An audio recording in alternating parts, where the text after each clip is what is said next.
இது காங்கிரேஜ் மாடு, காங்கிய காரிக்கால, காங்கிய மயிலுக்கால, ரெட் செந்தி, எடிக்கார், கிரு கிரு, ரெட் காந்தாரி, தார்பார்கர், தேனிமலை மாடு, ஆலம்பாடி, புங்கனூர் குட்டை.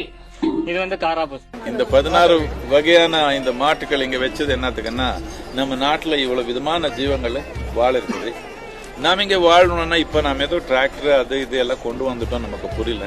டிராக்டர்ல நாம உழவச்சுக்கலாம், ஆனா டிராக்டர்ல மண்ணு வளமா பண்ண முடியாது.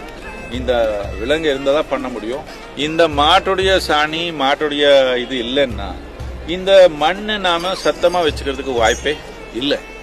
இல்ல மரத்துல இருந்து இலை வேணும், இல்ல இந்த மாட்டு சாணி வேணும்.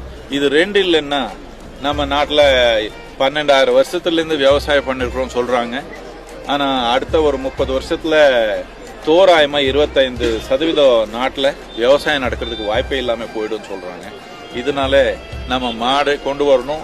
யாரே இருந்தாலும் சரி, ஒரு ஏக்கரை ஜமீன் இருந்தா ஒரு 4 மாடு வச்சுக்கணும். இல்லைன்னா அந்த மண்ணை நாம ஒரு வளமா வச்சுக்கிறதுக்கு வாய்ப்பு இல்லாம போயிடும். நம்ம வாழ்க்கையில ஈடுபடுற எல்லா ஜீவங்களும் கூட சேர்ந்து கொண்டாடணும்ன்றது பொங்கல்.